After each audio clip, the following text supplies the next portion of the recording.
This is Sunrise Extra, streaming live on Wave Now. Good Wednesday morning. I was just admiring the beautiful sunrise. Yeah, a beautiful last day of summer for JCPS students who go back tomorrow. First day of school for a lot of kids, though. The weather's looking pretty good. I know that was a big thing for bus drivers, for administrators, trying to make sure everything runs smoothly. And when the weather is not an issue, that makes things a little bit easier. So for those of you heading out this morning, here's what we're dealing with. We're watching, of course, the beautiful sunrises all across our region. These are our cameras in Indiana, from New Albany to Corydon to Starlight to Jeffersonville. Things are looking very, very good to start off the day. We are seeing some extra clouds, though, across portions of Kentucky this morning, the leftovers of a few isolated downpours that we dealt with earlier today. Right now, we're mainly sitting in the 60s, but we're easily going to climb into the mid to upper 80s for your highs this afternoon as we watch for that chance for a couple of isolated downpours for the afternoon and into the early evening. This is mainly going to be a Kentucky issue, but it's something that we're going to keep a very close eye on. Now, isolated rain chances will still be around for portions of tomorrow, but we'll watch those rain chances going up as we head into Friday and portions of your Saturday. Olivia? And we have a couple of traffic alerts to tell you about. Looks like we're getting reports of another crash on northbound 65 as you're approaching I-265. So that's going to affect our drivers who are coming in from Bullitt County this morning. That backup seems to stretch for a few miles. And again, we had a report of a different crash there this morning. That one was cleared out. Traffic recovered, and now it is slow once again. And then not far from there on I-265 moving westbound, it looks like traffic's starting to pick up around Preston Highway. They had the left lane blocked there in that direction. Still a little bit slow there, but traffic definitely recovering this morning. The rest of our metro traffic cameras showing everything else all clear throughout the metro, so make sure you have a safe morning commute.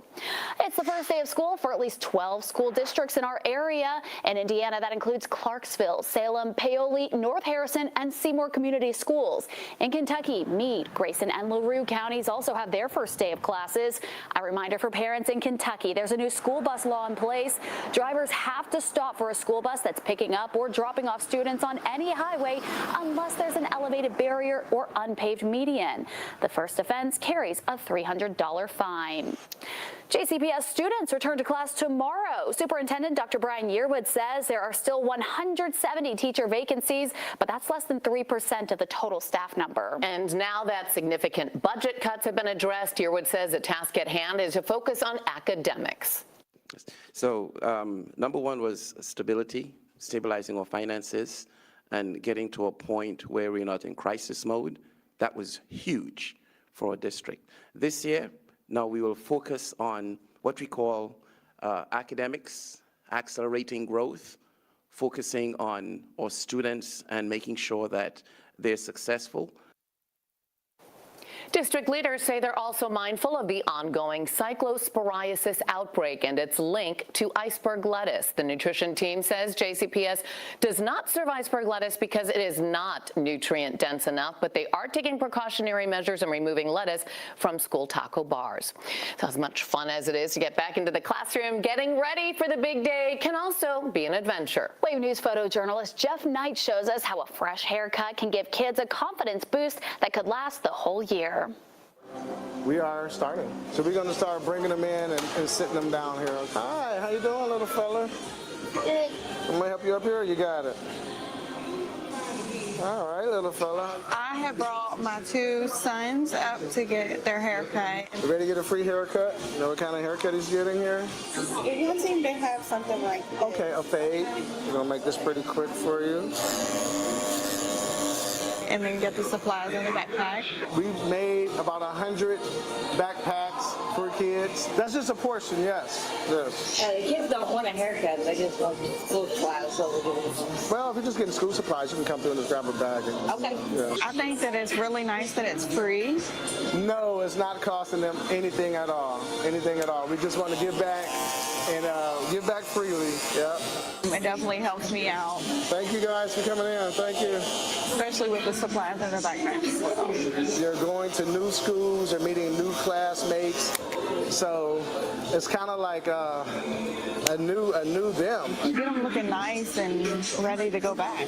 Feel good about themselves. Confidence. I'm doing a mohawk. It's one of my favorite haircuts, man. I just like a mohawk. I should have said I wanted to get like a fade. But I like the mohawk better. gives them their confidence and, you know, helps them feel a lot better and ready. Thank you so much. Enjoy school this year. And So thank you. being able to have a haircut, and it always just makes me feel like a new person. You like it? Yeah, I think they look good and they're ready to go back. And organizers tell us they gave about 50 free haircuts and free backpacks filled with supplies. Volunteers say they still have a few left over for kids who need them. They plan to repeat this giveaway event next year. For the dozens of school districts in our community starting their new years, you can check up on their first days and everything else you need to know in this season on our guide on wave3.com. New this morning, we're working to learn more after a car rammed into a New Albany gas station. These are pictures of the damage left behind at the Casey's gas station off Grant Line Road.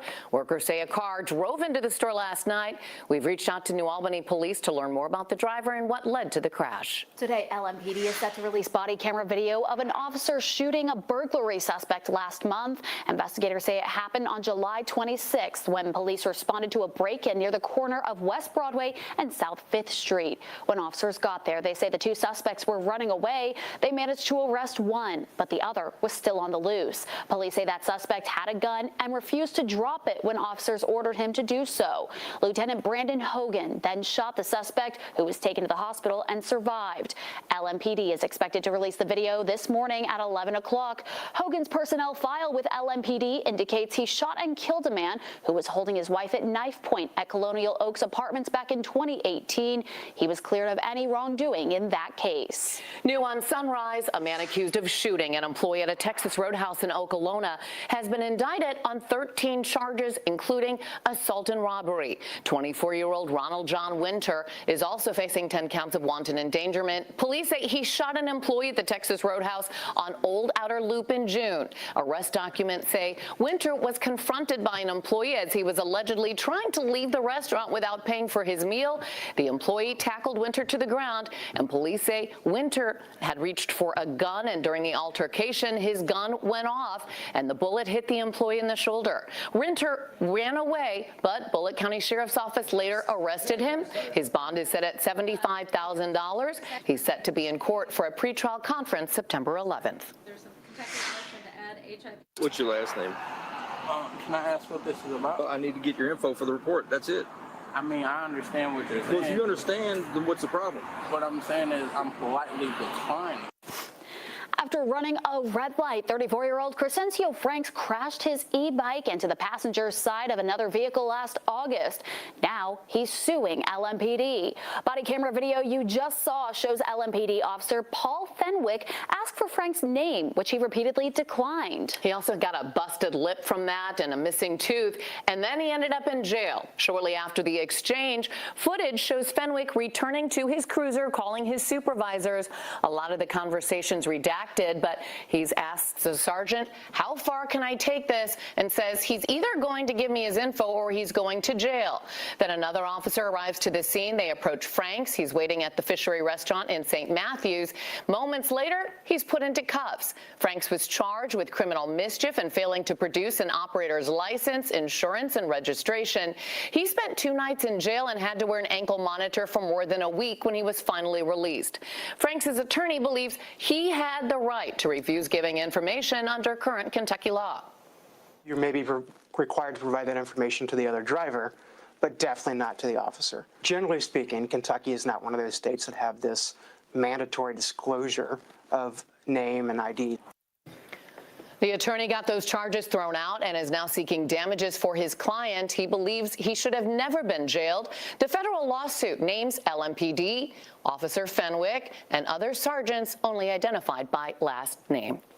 Starting tonight, you can catch a special performance combining 2 of Louisville's performing arts. Louisville Ballet will return for Kentucky Shakespeare's annual free Shakespeare in the Park Festival tonight. You can see their new spin on Hamlet, choreographed by Roger Creel. Those performances are at the amphitheater in Old Louisville Central Park. Food trucks pull up around 6 o'clock, and the performances start at 8.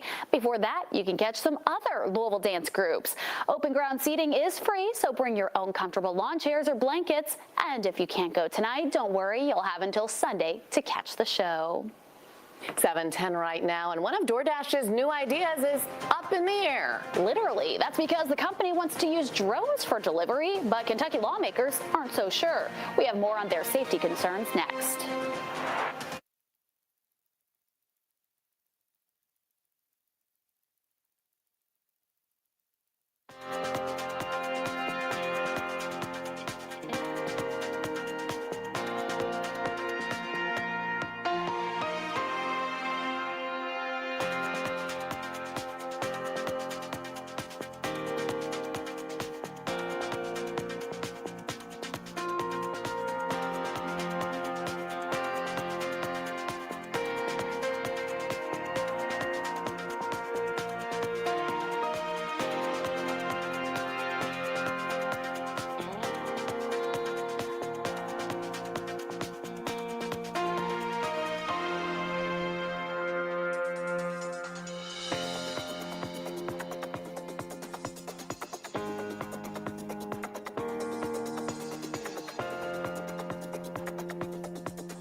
Well, it's been such a nice week so far when it comes to the weather. Yeah, but it's going to heat up because of course it will. Yeah, it's August, so, we have to, sweat a lot. And that is what we're going to be doing over the next couple of days. What we're dealing with right now, high pressure keeping some storms at bay, but the humidity that's going to slowly creep towards us as we head over the next couple of days. As of right now, we're just dealing with some clouds. For those of you in parts of Kentucky, seeing clear skies further to the north, and that green that you see on the radar, yeah, that's actually picking up the birds that have been taking off since sunrise. So yeah, that's always cool to see on the radar to start off the day. But what we're dealing with this morning, oh, there we go, SkyTrack camera is out. But what we're dealing with this morning across most of our region, some quiet conditions across the area, a lot more of that sunshine and clear skies further to the north. And then we're seeing some sunrises with the clouds mixing in further to the south. Overall, though, temperatures mainly in the 60s to start off the day, with that lower humidity keeping you cooler in Indiana. That's why you're starting off the day with the low 60s, some more of those upper 60s where we have more of that humidity further to the south and east. Over the next 12 hours, we'll watch for those temperatures returning to the mid to upper 80s, some slightly higher humidity, and a very small rain chance showing up. And that's mainly for those of you across Kentucky. You can see one or two of those isolated downpours. The majority of us, though, will stay dry for today. Then we head into tonight, keeping some clouds overhead at times, temperatures falling down to the 60s and the low 70s. As we look ahead to the next 10 days, here's what we have going on. For tomorrow, we do watch for more of those isolated showers and thunderstorms trying to pop up. A lot of that will mainly be in the afternoon and into the early evening. Most of us, though, will be mixed by any rainfall tomorrow. Now, we do have that front that I showed you that's off towards our northwest right now, settling to the north as we head into the weekend. And this is why we're going to be looking at more of those scattered showers and thunderstorms for portions of your Friday into Saturday. We'll also have some of that Gulf moisture coming in play, helping to fuel some of those showers and storms. But overall, the thing that we're going to be looking at, scattered showers and thunderstorms, especially as we head into the second half of your Friday, with the greatest rain chance Friday night into Saturday morning. So many of us could get through the weekend without dealing with significant issues. We'll see the heat building towards Sunday and into Monday, and then we'll watch for rain chances for the end of next week. Thank you. The Kentucky Department for Public Health says they're investigating 620 reported cases of cyclosporiasis statewide. 274 of those cases have been confirmed as of July 29th, with hospitalizations rising from 7 to 24. Jefferson County still leads the Commonwealth with 41 cases. Right behind that is Fayette County, which jumped from 9 to 29 cases. The KDPH says cyclosporiasis cases typically rise in the summer, but the average is usually only 35 cases per year. Woodford County Public Health Director Cassie Prather says if you feel like you have cyclosporiasis, make sure to reach out to your doctor. A positive test can help your county prevent the spread. It takes up to 14 days for the symptoms to appear after the exposure. So, we could still be seeing cases for months if we don't, get all of the products that have been affected pulled off the shelf. Public health experts are urging people to follow food safety guidelines to reduce the risk of spreading. They say to wash your hands with soap and warm water after handling produce, clean food preparation areas and tools with soap and water, and wash all fruits and vegetables before eating or cooking. Kentucky lawmakers are discussing if delivery drones could come to the Commonwealth. Last week, DoorDash got the green light to fly their orders right to your door, and yesterday a representative from DoorDash appeared before a committee in Frankfort. They say there were 150,000 active Dashers in Kentucky last year. Those drivers reportedly generated $700 million across the Commonwealth. But DoorDash says it's becoming more difficult to keep up with the constant convenience. They've been investing in technology like delivery robots and even drones, and they're wanting lawmakers to allow more of those delivery robots in the Commonwealth. But there are concerns, including potential public safety risks. I live in Lexington. We have similar robotic delivery things through UK's dining facilities. I've also almost hit one of them as it's crossing the street when I was going to go right on red. Even though it has the flag, it is very visible. So I have some concerns about this. Representative Don Worth also suggested DoorDash should pay their drivers more to keep up with the demand. DoorDash says there are human monitors that can take control of the robot if something comes up. It's 7:17, and it's a Kentucky tradition passed down from generation to generation, and it is back again. We'll tell you everything you need to know about the annual St. Joe's Picnic before the weekend, plus some safety changes after the break.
If you want a good scare, you want to head to Caulfield's Novelty this weekend. The store is hosting its Creep Fest, and this year they say there's more frightful delights to explore. Wave News reporter Rob Wells is at Caulfield's with more on the terror this morning.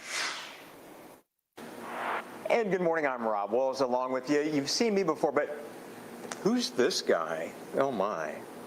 What do you think of that? That's me as Count Dracula. I don't know. I think he's pretty impressive. I like the neckline there. I like the jawline. You know who did this? This is Sunny Ray. She's a character artist and one of the folks, the dozens of vendors and artists and so many talented people who's going to be part of Creep Fest this weekend at Caulfield's downtown. It's been a tradition for the last 3 years. Thanks for joining us. Talk to us about the inspiration behind your work and why you're so passionate about this. How did you pick up this work? Well, I love drawing people. I love drawing. I love caricatures, but I decided to put my own spin on it by just putting a theme to it for whatever event I'm doing. You know, if I go to an anime convention, I'll do anime caricatures, but if I'm doing a creepy event, I'll do scaricatures. And it's just you as a creepy character or with your favorite horror icon. You know, maybe you are Freddy Krueger or you're with him, you're posing with him, if he's your favorite, or you are Dracula. Wonderful. This is amazing. How long did it take you to create this masterpiece? My average is about 10 minutes, but I admit I put a little extra time into this one so it was camera ready. So $20 for these. You can also do what we call the express version. If you want to show that one, do you have that one as well? So and you did this in like 10 seconds. To bring people in. And I've never looked better. I do 10-second portraits. I literally set a timer for 10 seconds. I just draw. I do a 10-second portrait. That's yours truly in 10 seconds. It's just $1. Who is that guy? That's what I want to. Who is that guy? You did the whole morning team. Show us that. I did also draw the whole morning team. The ladies were loving this one. This is Sunrise Extra, the whole team. Never looking happier with a little bit of a ghoulish kind of creepy twist, but they're fun. They're inspirational. Yeah. It's not, you know, I didn't want to do, it's creepy cute. You know, I didn't want to do them like, you know, it's not an ugly witch, it's a cute witch and a cute black cat, and, you know, it's just a little creepy twist on a character. What are the special requests you get? The stories you hear must be endless. You know, I get a lot of requests for people's favorite horror icon, like Leatherface or Ghostface, which is from, you know, Scream. People like really attached to these characters and they want to be like posing with them like they're best buddies. Yeah. I get a lot of those. Do you think there's maybe a misunderstanding with what scary is and macabre and all that? Because again, you're doing it in a creative, fun way. It's not all just Freddy Krueger and the scary movies. There's so much more to it. Some have even said they've got some products here that have healing powers to them that can actually console people. Do you feel that as well? I definitely think it's a culture. You know, there's something fun about Halloween, and there's something, you know, just really fun about celebrating the culture of being spooky and, you know, getting together and just even having these characters that you really like to celebrate, these iconic Halloween characters, and maybe you attach to it because you grew up with it, you know? Yeah. Were you always creative as a kid? Oh yeah, I've been drawing my whole life. Fabulous. Keep up the great work. You are a wonderful talent. So she's just part of, that's Sunny Ray, and she's part of this great event this weekend. Again, we're talking about Creep Fest. It's at Caulfield. You know the address. It's at 1006 West Main Street in downtown Louisville. It's this coming Saturday from 10 a.m. till 7 p.m. and then Sunday as well from noon until 5 p.m. Best of all, admission is free. There's artwork, there's characters, and all things creepy and everything in between. There is something for everybody. Come down and enjoy it. We'll send it back to you for now. Thank you, Rob. Looks like fun. Well, what started 80 years ago as a small roadside stand in southern Indiana is now a major Midwest destination. This week, Holiday World is celebrating its 80th anniversary. It opened in 1946 as Santa Claus Land. It was founded by Lewis Cook and started as a small roadside stand with a little train for kids. The park has seen many expansions over the years, including their iconic wooden roller coasters and water park Splash and Safari. 3 generations later, the park is run by Cook's great-grandchildren and has close to 1 million visitors a year. But another family-friendly event here in Wave Country returns this weekend, and it has quite a few years on Holiday World. Yeah, 10 decades. It's the 177th annual St. Joe's Picnic for the kids. The event has a carnival and casino games, food and drinks, live music, raffle items. It is free to get in, but all the money raised from everything sold goes to support St. Joseph Children's Home. Also, there is a curfew for kids again this year, starting at 8 p.m. each night. Anyone under the age of 17 has to be within arm's length of a supervising adult. The St. Joe's Picnic starts Friday at 5 p.m. and then Saturday it's at 1 p.m. The picnic is open each night until 11 p.m. I love the St. Joe's Picnic. Are you going to go? I have to, right? Yeah. We all have Yes, to. every year you have to do it. Thanks so much for joining us today. Have a great one.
This Wave News Update is sponsored by Morgan & Morgan.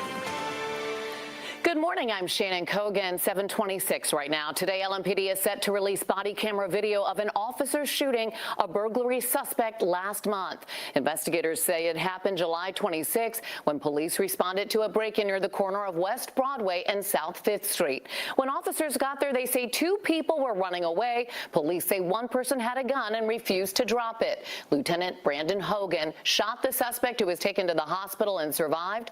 LMPD is expected to release that video this morning at 11. Here's meteorologist Tawana Andrew. And what we're seeing right now across the region, plenty of sunshine showing up on our SkyTrack cameras. A few clouds still drifting overhead for those of you across Kentucky because of those isolated downpours that you were dealing with earlier this morning. Temperatures right now, majority of us sitting in the 60s, going to end up in the mid to upper 80s for your highs this afternoon as we watch for a couple of isolated downpours possible, especially for those of you further to the east and south of Louisville, as that's where we have that chance for 1 or 2 of those isolated downpours. Your 10-day shows that we're going to keep that isolated rain chance for tomorrow, but then we'll watch for better chances for showers and thunderstorms as we head into portions of your Friday and Saturday. Olivia?